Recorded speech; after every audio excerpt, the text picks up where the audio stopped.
Assalamualaikum warahmatullahi wabarakatuh. Waalaikumsalam warahmatullahi wabarakatuh. Terima kasih atas kesempatan yang telah diberikan.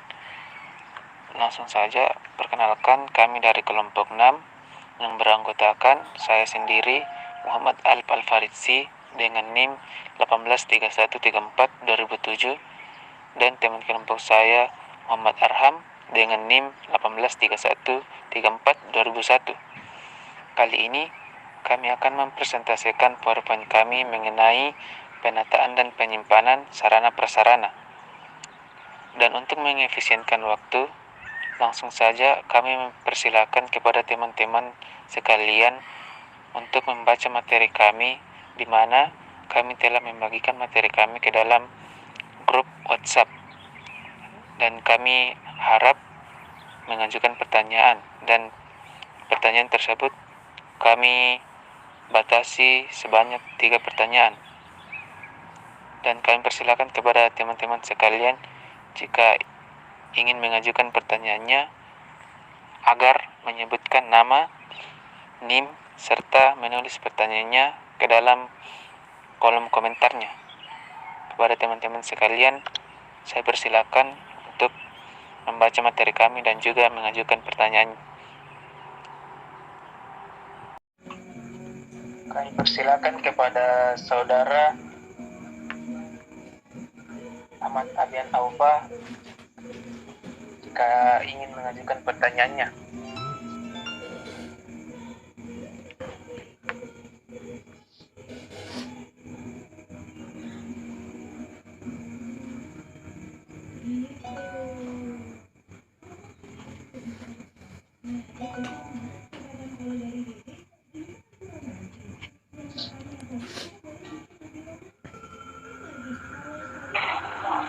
Assalamualaikum.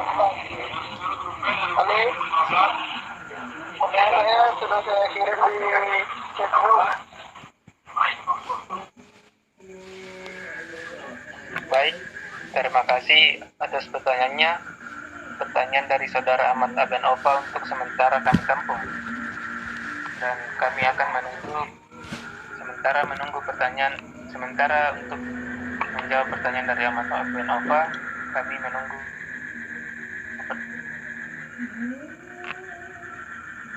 Jika ingin mengajukan pertanyaannya. Ya.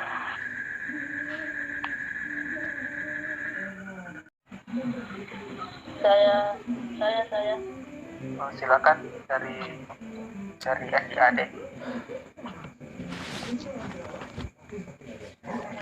Baik, perkenalkan nama saya Dedi Karisari ini.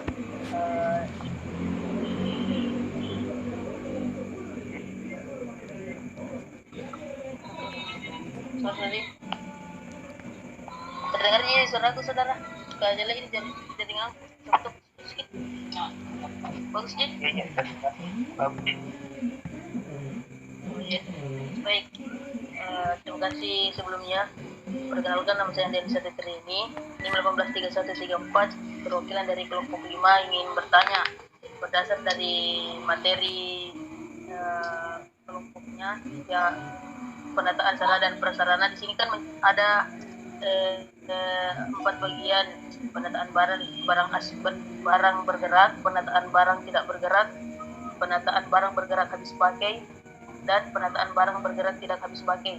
Bisakah anggota kelompok tak berikan salah satu contoh yang apa yang dimaksud dari keempat bagian itu?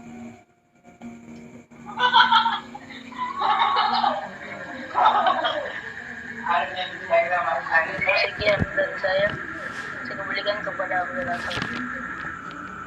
Baik, terima kasih atas pertanyaannya. Untuk sementara pertanyaannya kami tampung, dan kami menunggu satu pertanyaan terakhir dari teman-teman sekalian jika masih ada yang ingin ditanyakan dari materi kami. Assalamualaikum. Salam. Perkenalkan, kelompok 4 akan mengajukan pertanyaan. Yaitu menjelaskan prinsip penyimpanan sarana dan prasarana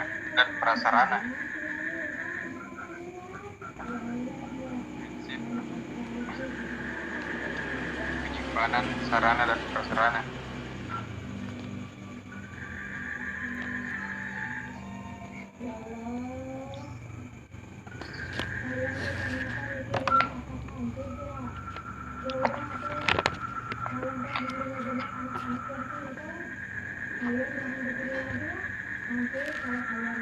Baik, terima kasih.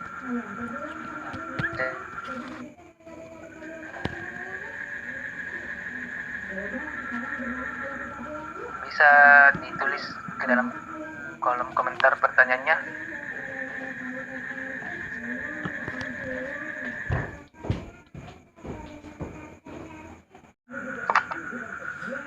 Baik, kami persilakan kepada rekan kelompok saya, Saudara Arham, untuk menjawab pertanyaan dari Saudara Ahmad Abian Aufa. Kami persilakan. Assalamualaikum warahmatullahi wabarakatuh. Baiklah, saya akan menjawab pertanyaan dari Saudara Ahmad Abian Aufa, yaitu maksud dari 7 tempat penyimpanan gudang. Sebagai tempat penyimpanan gudang dapat dibedakan menjadi beberapa hal, yaitu pertama, gudang pusat, yaitu gudang yang diperlukan untuk menampung barang hasil pengadaan yang terletak pada unit. Biasanya gudang pusat juga dipakai buat menyimpan stok atau persediaan. Berikutnya, gudang penyalur, yaitu gudang yang dipakai buat menyimpan barang sementara sebelum disalurkan ke unit atau satuan kerja yang membutuhkan. Berikutnya yang ketiga yaitu gudang transit. Adalah gudang yang dipakai buat menyimpan barang sementara sebelum disalurkan ke unit satuan kerja yang membutuhkan. Keempat, gudang khusus, yaitu gudang yang dipakai buat menyimpan barang yang memiliki spesifikasi khusus, misalnya barang yang mudah pecah, meledak, atau terbakar. Berikutnya, gudang pemakai, yaitu gudang yang diperlukan untuk menyimpan barang-barang yang akan dan telah digunakan dalam pelaksanaan kegiatan.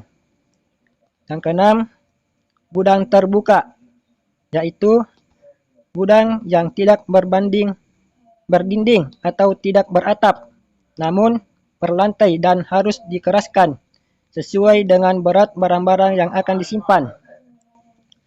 Berikutnya yang terakhir yaitu gudang tertutup.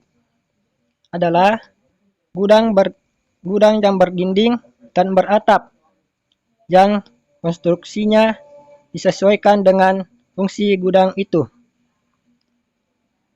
Baiklah, saya kembalikan ke moderator. Baik, sekali lagi kami persilakan kepada Saudara Arham untuk menjawab pertanyaan dari Saudari Andi Ade. Pertanyaannya dipersilahkan.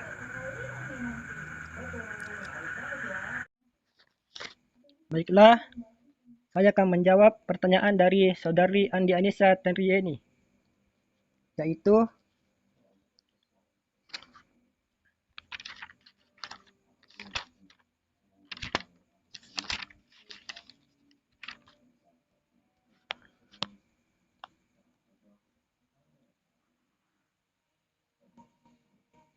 coba Anda berikan contoh dari keempat jenis penataan sarpras atau sarana prasarana. Yang pertama yaitu penataan barang bergerak. Yang dimaksud dengan barang bergerak adalah barang yang bisa dipindah-pindahkan dari penempatan sebelumnya, misalnya kursi, meja, dan lain-lain. Kedua, penataan barang tidak bergerak. Yang dimaksud dengan barang tidak bergerak adalah barang yang tidak bisa dipindah-pindahkan, misalnya halaman, gedung, lapangan olahraga. Ketiga, penataan barang bergerak habis pakai. Ya, yang dimaksud dengan barang habis pakai adalah barang yang tidak tahan lama, cepat susut dan habis setelah digunakan, misalnya kertas, spidol, dan kapur. Berikutnya, penataan barang bergerak tidak habis pakai. Contohnya, yaitu memberi nama pada setiap ruangan sesuai dengan fungsinya, dan nama peralatan atau perlengkapan sesuai dengan cabang olahraga. Baiklah, saya kembalikan ke moderator.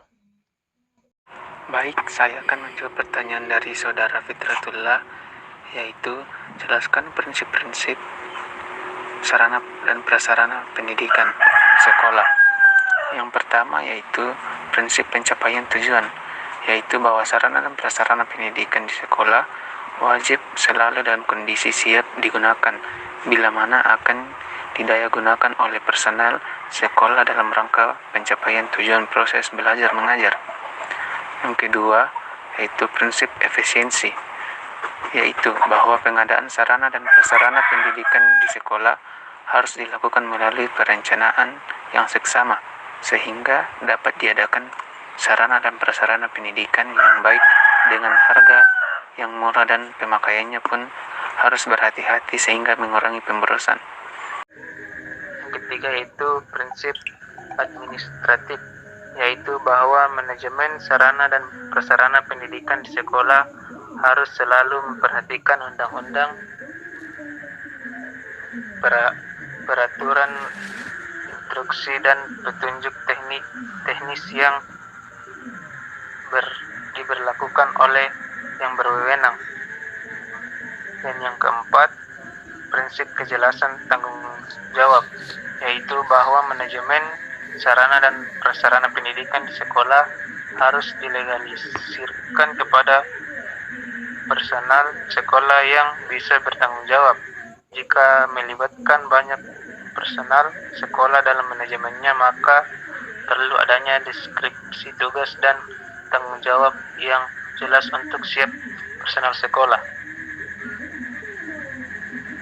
Dan yang kelima yaitu prinsip kekohesifan, yaitu bahwa manajemen sarana dan prasarana pendidikan di sekolah itu harus direalisasikan dalam bentuk proses kerja yang sangat kompak. Itulah jawaban dari kami. Kembalikan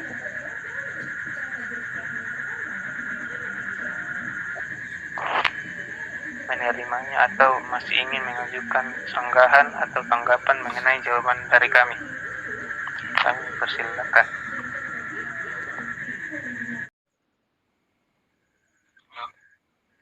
Baiklah, itulah tadi presentasi dari kelompok kami. Kesimpulan dari materi kami yaitu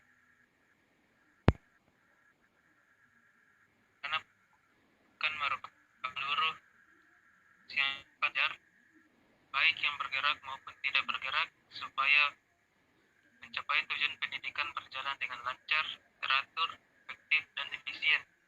Penataan sarana dan prasarana dibagi menjadi 4, yaitu penataan barang bergerak, penataan barang tidak bergerak, dan barang bergerak habis pakai, dan penataan barang bergerak tidak habis pakai. Itulah presentasi dari kelompok kami.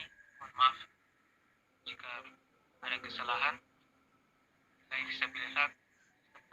Assalamualaikum warahmatullahi wabarakatuh. Waalaikumsalam warahmatullahi wabarakatuh.